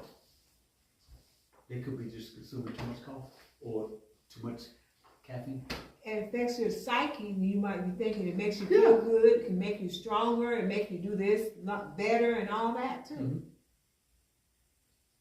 I worked with someone who said that their brother in the morning, if he did not have his cup of coffee, he was an impossible person to get along with. A lot of people are like that. Millions of people like that. They cannot get going unless they have that cup of coffee or 2 or 3. They can't get going. They can't. They just can't. They're addicted to it. The body has to have it. It has to crave it. The body's craving it. And she said it was affecting, in other words, it's affecting his mood. Oh, yeah. Psycho. That's what it says. It's a psychoactive drug. So if you don't get it, you ain't get your coffee this morning, did you? Yeah, she could tell that he had it. Yeah. It says caffeine is a central nervous system stimulant of the mesolecithine class and is one of the most widely used drugs in the world. Unlike other psychoactive drugs, other psychoactive drugs, you have to have a prescription. But this one is, caffeine, it is legal, cheap, and not regulated in almost all parts of the world. As a result, individuals who habitually drink caffeine-containing beverages may develop a physical, emotional, and psychological dependence on it and may experience a caffeine withdrawal syndrome after abrupt cessation of caffeine. And they had this note here. Physicians working in the emergency departments and hospitals must be familiar with this syndrome when they encounter patients with relevant symptoms, as they overlap with symptoms such as anxiety, depression, mood disorders, insomnia. They also can be the cause of abnormal vital signs such as tachycardia, increased respiratory rate, and low or elevated blood pressure, and as such can present a diagnostic challenge and or be a cause of unnecessary workup. So the doctors in emergency need to be aware. When these patients come in, they think they're high out their mind off of drugs, which it is a drug. They don't consume too much caffeine. I'm laughing when y'all, excuse me, because with my testimony, you'll hear what happened to me. But caffeine, so where is it, what is it? Are you going to read what it derives from, where it comes from? Because I heard you describe that it's a bitter white powder. Is that what you said? Yeah. So does it tell, or we're going to talk about where? Well, I can pull it up. I had the origin It's of just like, it derives from the cocoa or whatever that plant is. It said many different plants. Many different plants have caffeine in it. Many different plants. But there's a specific plant where people use the street cocoa. drug. The street drug. Yeah. Because it talks about how Coca-Cola way back had so much of that in it that people were addicted and were acting like, because they were like on cocaine. So it and that's what it derives from the says. plant. That's what it says. Just like consuming cocaine. It says withdrawal from caffeine causes mild to clinically significant distress and impairment of normal function. The severity of symptoms vary from individual to individual and most commonly include a headache, fatigue, decreased energy, activeness, decreased alertness, drowsiness, decreased contentedness, depressed mood, difficulty concentrating, irritability, and feeling foggy, not clear-headed. The severity of symptoms varies from mild to extreme. The incidence or severity of symptoms increases in the daily dose. Still, abstinence, it says abstinence, what's abstinence? From low doses such as about 1 small cup of coffee per day also produce symptoms of withdrawal. So even when you abstain from it, you're going to have symptoms of withdrawal. So a lot of people that really want to come off of it, they wean their way off of it. Because going cold, if you ever known anyone to go cold turkey from caffeine? I did. Whew, I did too. You did? Yeah. Y'all did? Yeah, with the help of the Lord, I did. That's how I did it. Yeah. Well, Of course, I didn't drink a lot, like some people do. Yeah. But I knew that I needed. I got my caffeine other ways. Lots and lots of chocolate. Well, yeah. Restricting the blood, still restricted the blood flow. That's why we're told what we're told. It makes so much sense. No, I won't talk about that. Now, the differential diagnosis. The differential diagnosis for caffeine withdrawal can include, but it's not limited to, other sources of headache, including migraines, lack of sleep, chronic fatigue, hypothyroidism, anxiety disorder, depression, and infections. Infections. Now this is talking about patient education. The public perception of caffeine is as of a drug with just a trivial impact on human health compared to other drugs. However, caffeine is the most commonly used drug in the world, so it makes it a major public health concern. Many of the individuals who develop a dependence on caffeine are unable to reduce consumption despite the knowledge of recurrent health impacts associated with continued caffeine use. What does that tell you right there? They're sick, they're sickly, and they still can't stop it. And they know if they stop it, they'll feel better. The high-risk population is teenagers, adolescents, students, heavy-duty workers, night shift workers especially. Caffeine withdrawal should be a high index of suspicion in these groups of the patient presenting with headache, fatigue, decreased energy, activeness, decreased alertness, drowsiness, decreased contentedness, okay, and so on and so forth. I read these before. Individuals determined to overcome caffeine dependence should be advised to gradually decrease caffeine consumption to prevent the caffeine withdrawal syndrome. When I was studying this caffeine withdrawal syndrome is serious. Mm-hmm. It is serious. Only with the help of God can you just go cold. A new report, now this is a new report from the Royal Society for Public Health, has found one myth about dangers of smoking has endured for decades. The research suggests 9 out of 10 people falsely believe nicotine is very harmful to their health. And we know it is. When in fact, it is no more dangerous than the caffeine in a cup of coffee. Mm-hmm. Per capita consumption in the United States, on average, an American coffee drinker consumes about 3 cups of coffee per day. This rate places the U.S. among the leading per capita coffee consumption countries. Even though it was 25, but per capita, we lead. We're leading.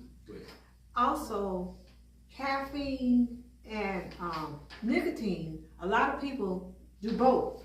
They smoke and absolutely. they drink coffee. Smoke a pack of cigarettes in a half a day and smoke and drink. I was around in the military. That was common. Family members, they drink that coffee and they're smoking at the same time. Both of them. Double. It's like this. Double bullets. Left hand, coffee, cigarette in the other hand. Just constant, all day. They go together a lot of times. Now, here's the overdose. Now, they do give a 1-800 number if you feel that you overdosed. If a large amount of caffeine is consumed, it can also cause an overdose.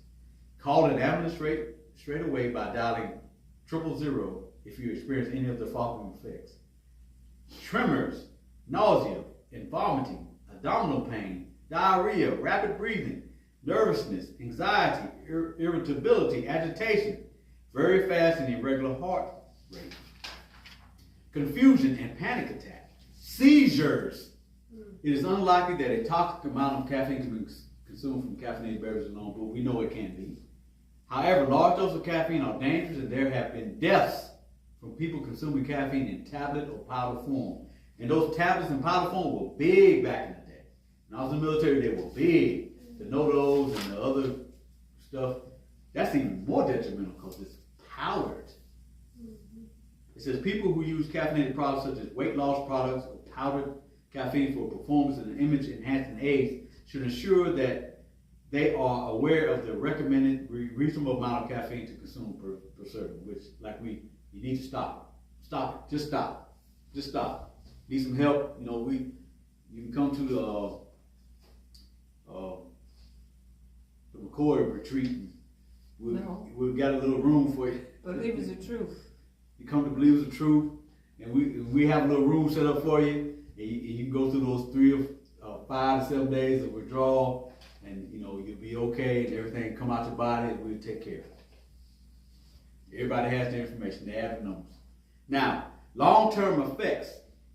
Regular heavy use of caffeine, such as more than 4 cups of coffee a day, may eventually cause anxiety, difficulty sleeping, ulcers, osteoporosis in postmenopausal women, irritability and headaches, dizziness and ringing in the ears, muscle tremor, weakness and fatigue, rapid heart rate and quickened breathing rate.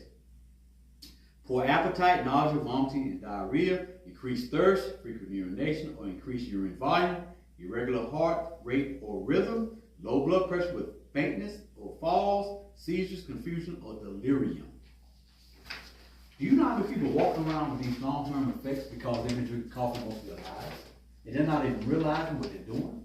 I pray that someone out here listening in live stream land will take heed. Now I want to go over this just quickly. I have this little America's #1 drug problem, coffee. Right? It's by Kathy Chamberlain. Coffee is linked to numerous drug issues, but continue to be the most popular drink worldwide. We understand it's the second most consumed drink. It says, like narcotics, alcohol, or cigarettes, coffee and caffeinated beverages are addictive, destructive drugs that each year predisposes millions of Americans to crippling illnesses and sometimes fatal diseases. And it talks about the caffeine withdrawal. This is a good little what do you call these? Brochure. Pamphlet brochure. About caffeine. Caffeine is a stimulant. A poison causes stomach ulcers linked to the hip fractures, infertility associated with the cause of bladder cancer. And this is a very good little one to have here. It says caffeine, which is the main chemical in coffee, is a powerful poison. A drop of caffeine injected into the skin of an animal will produce death within a few minutes. An infinitely small amount injected into the brain will cause convulsions. We know why, don't we? It restricts. So if you inject it straight in the brain, it's going to just cut off the supply. So as we think, as we study, as we do whatever we have to do, as we work or whatever lot the Lord has us in,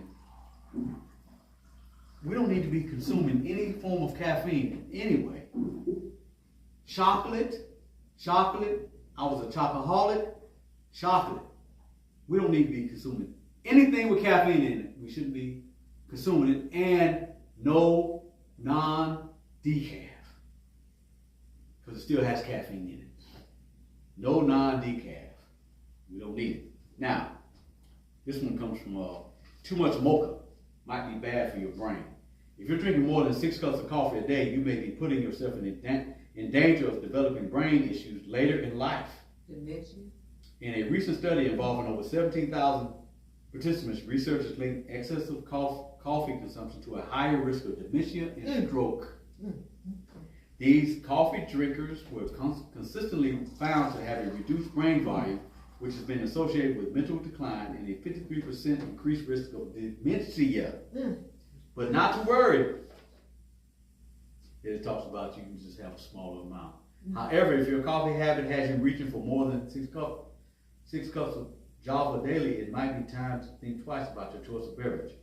So, I'll let you give you a couple of testimonies here, so I don't want to go too far over.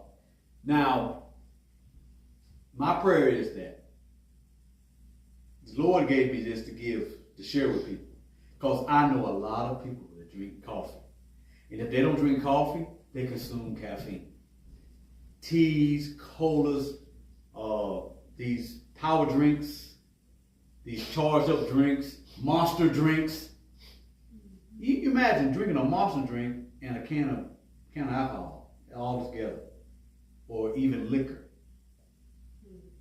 What are you doing to your body? And we think it's okay. It's not okay. You're killing yourself. You're killing yourself. And yes, coffee is a multi-billion-dollar industry. Money talks. Money talks. That's why I say it's okay to drink a couple of cups. No, it's not.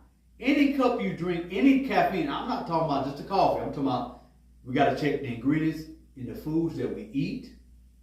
Chocolate, you know it's in there. And other drinks or any food we buy. They're putting these things in there because they want you to be addicted. Let me put a little caffeine in this cake mix. Yeah, like cereal that the kids eat, like cocoa whatever puffs and Cocoa Krispies. Yeah, and chocolate and it's chocolate. It's caffeine. Yeah. And we wonder why our children, all the mothers out there with little children, our children today are uncontrollable. Take the caffeine from them. Take the sugar from them. They're out of control. And then when the teachers call you and say, little Johnny or little Susie, we just can't control them. Y'all don't know what y'all doing. That's your problem. No, How about you just keep them at home with you? I mean, I'm just I changed their diet. change their diet. All you do is change their diet. Take the caffeine, take the sugars away from them, take the candy and the donuts and the Pop-Tarts. I know we all grew up on that stuff. Chocolate milk. Yeah. Caffeine. Caffeine. That's what the problem is. Psychoactive drug. It meets all the requirements of a drug and addiction. We're addicted to the drug of caffeine as a people. Most of America is addicted to it. I'm not just talking about coffee. I'm talking about all these drinks, all these foods, all these candies that caffeine is in. It just gives you an artificial boost, but you will crash. And that's why you need more and more of it. It's addiction. That's what it is. So I pray that someone received anything. Of course, everybody knows my number. Could be a Facebook friend. You have an email. But next we're going to have some very vital. I was giving a testimony, but I was saying the next class. I don't know what the date is. Okay, somebody. The next class. Before I get off, I gave it to before the testimony comes up. next class. Oh, yeah, April. The next class will be April the 21st. April the 21st from 2 to 4. April the 21st, 2 to 4. And the title will be Oh, let me see that.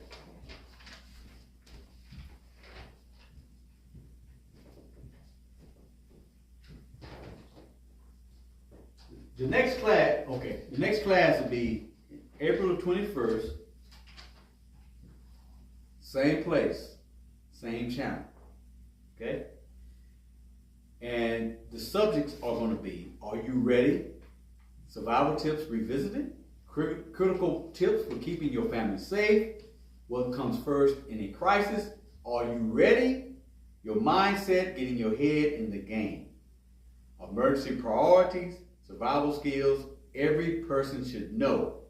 Self-reliance skills, protect yourself. And we're going to even do a demonstration of a tarp, making a tent out of a tarp. And also identifying wild edibles. And we're going to make some survival bread called hardtack. Because if y'all can't tell, as soon as they cut off the supply, the truckers start going to the grocery stores. You better be ready. Got to be ready. So that's the next class coming up in April. I'll put out reminders to all those on Facebook and live stream and through email. My email address is amccoy1012@yahoo.com. Now my wife has some family testimonies to give about caffeine. Now you need to stay up there because whatever I miss, you need to interject. Please, and you're going to be quick. Okay. You asked me to. Well, yo, the people need to hear this. Yeah. Well, Start off with yourself. I am. I'm going to start off with my experience. This was before I know what God has shown me, and this is my actual experience. This is back in the 90s? Back in the 90s with caffeine. And what form of caffeine was it? It was chocolate. Chocolate covered. It was chocolate covered with donuts. And this is actually what happened to me personally. So I was one of those who loved chocolate. And I love to have these chocolate donuts that were glazed that you got right around the corner from me at the store. And I would order those, go to the store and get them. And I would bring them home and put them in the microwave, right? So you got warm chocolate donuts, right? Sounds good, doesn't it? I was addicted. Oh, I was so addicted. Oh, I can kind of even taste that flavor now. It's addicting. And that's been years ago, so that tells you how addictive it was. Yeah. Whatever feeling from that chocolate. So I was going to college, and I was GTCC. Yes, I was in a class, physical class. And mind you, I had my donut fix. I was consuming them consistently. I had even this day ordered some, so when I got from class, I can go pick up my donuts. Fresh order. and I like them fresh from the bakery. So I was in class, and I was in a physical class, and I was doing whatever physically, and my heart began to race real fast, and it was beating so fast, my body was in rhythm. So, and I was losing my breath. So I went to because I was in a physical class, the instructor, and they got the nurse, and she did my pulse. And my pulse was so high that they called an ambulance. And I called my husband, and they took me to the hospital. Now this is from chocolate, consuming chocolate, my addiction. And this actually happened to me. In the ambulance, they had to put that thing under, that pill under my tongue that they give you when you have a heart attack. My heart was beating so fast. And when I got to the emergency room, the doctor checked me, my pulse, and first thing he asked me is, what drug was I on?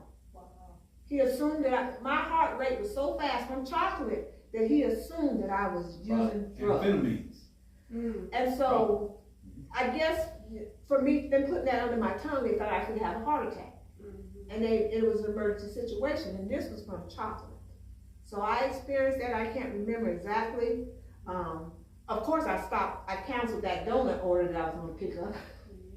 And I stopped consuming those donuts. But I experienced that to where they had to rush me from class and take me to the emergency room from caffeine, from chocolate.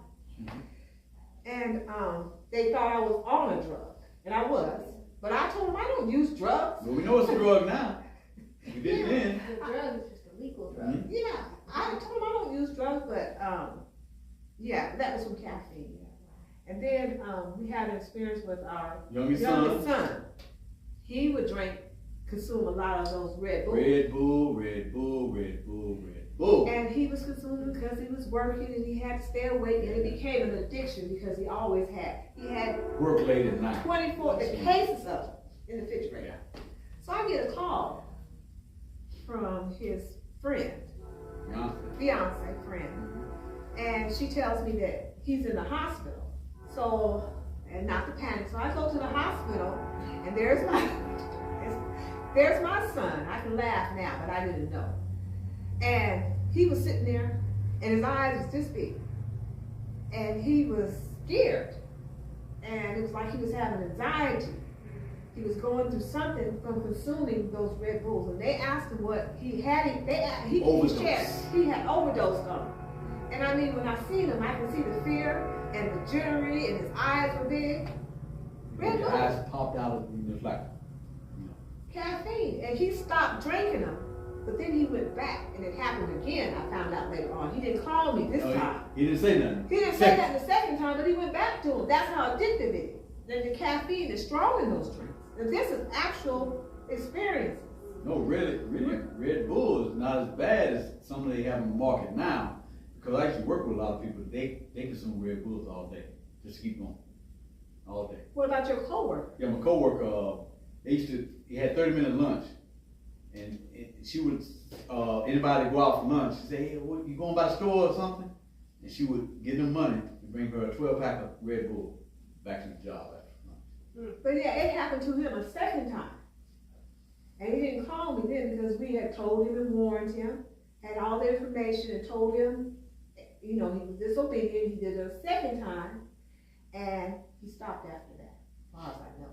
I haven't seen it, It's dangerous. Yeah. That is true testimonies of what caffeine has done and how it affected us. And that probably contributed to my migraines, I know. That wasn't coffee, that was chocolate for me. And it was chocolate for me. Chocolate. Now, so we've come to a close, come to an end. So as always, I pray that someone has learned something from what was shared here, the healing properties of a potato and the detrimental problems with caffeine. And however you consume it, I would just say, stop. If you need to withdraw from it, withdraw. drinking 10 cups of coffee a day, go back to 5. And you will it down because you're gonna have withdrawal symptoms. They say the withdrawal symptoms can last anywhere from 5 to 9 days. 9 days. And like I said, your body's gonna go through a lot. So I want to say that. When I was in that ambulance, they gave me that pill because they thought I was having a what? a heart attack. A heart attack. So that tells you, just like you shared about those two gentlemen, that it can cause you to have a heart attack. So that's life-threatening. So this is something seriously to consider and to withdraw yourself from. There's no need of it. There's no benefit in it, you know. And again, it had affected my heart to the point to where they had to treat me as a heart attack victim and take me to the emergency. That's how serious it is. So there you have it. I have a question. Oh, I had a comment. One of my friends was helping her associate get off of caffeine, and she told her, she kept a bottle of Coke or Pepsi or something. She said, if you have to drink 1 sip of that, then drink 2 sips of water. Right. And eventually it took about several months, but she was soon off of it, and she had lost a lot of weight. She had to have that Can caffeine. they hear her? Does she need to come and share that? For 2 sips of water.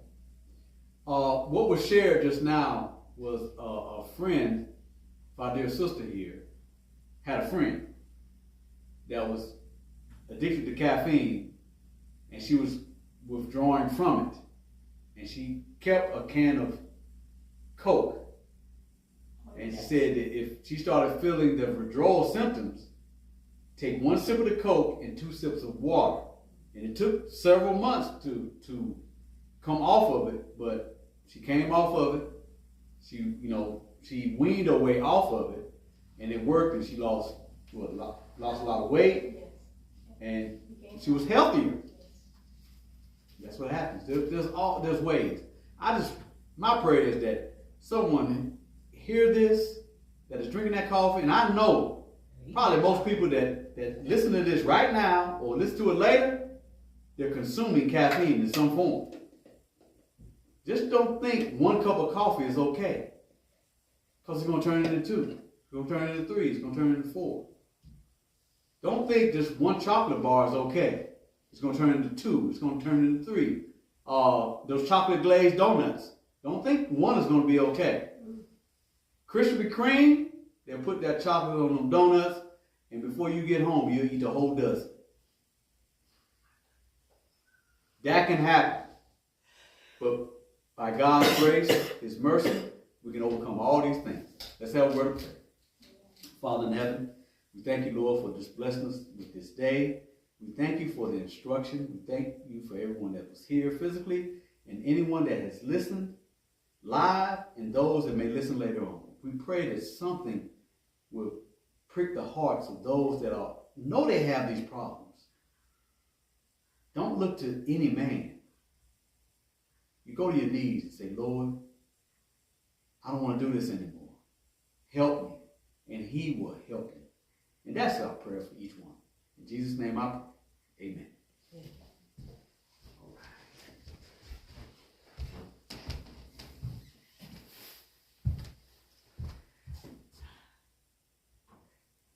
Is it on? You know, I don't mean to do this, but I can't help myself. Such a beautiful background. Such a beautiful background. Oh, yes. Yes. Mm-hmm. It's just so beautiful. So clean. So